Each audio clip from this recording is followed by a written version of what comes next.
আসসালামু আলাইকুম সবাইকে। Welcome back to my channel. আমি শ্রাবণী বলছি। আজকের পর্বে আমি আপনাদেরকে দেখাবো কিভাবে গ্যাসের চুলায় খুব সহজেই নরম তুলতুলে নান রুটি বানানো যায়। তাহলে রেসিপিটি শুরু করা যাক। তার জন্য প্রথমে একটি বলের মধ্যে 3 কাপ ময়দা নিয়ে নেব।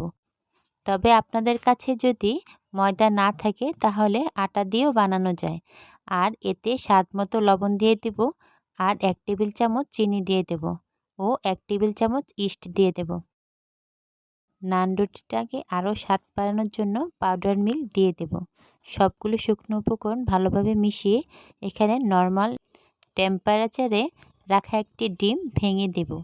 সবগুলি উপকরণ ভালোভাবে মিশিয়ে এখানে 2 টেবিল চামচ সয়াবিন তেল দিয়ে দেব। তেল দিয়ে এখানে কুসুম গরম পানি ঢেলে দেব।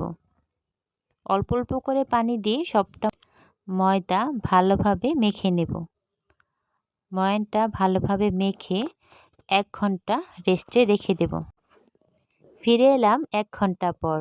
আমাদের ময়দাটা ফুলে ডাবল হয়ে গেছে। এখানে নরম একটা ডো তৈরি হয়ে গেছে। এই পর্যায়ে এসে ময়দাটাকে ভালোভাবে মথে নেব। বেশ কিছুক্ষণ মাখার পর ময়দাটা বেশ সফট হয়ে যাবে। তারপরে এখানে নান রুটিগুলো বানিয়ে নেব। এই রুটিগুলো সাধারণ রুটি থেকে একটু মোটা হয়ে থাকে, তাই এর লেচিগুলো একটু মোটা করে বেলে নেব। রুটিগুলো বেলা হয়ে গেলে একটি তাওয়ার মধ্যে এগুলোকে ছেঁকে নেব। এক পাশ হালকা ছেঁকা হয়ে গেলে এই রুটি উল্টে দেব। তারপর এখানে তেল ব্রাশ করে উপর থেকে কিছু ধনেপাতা কুচি ছড়িয়ে দেব।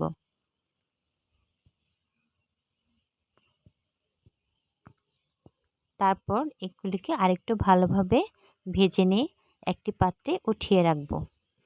বাস, তৈরি হয়ে গেল আমাদের ফুলকো ফুলকো নরম তুলতুলে নান রুটি।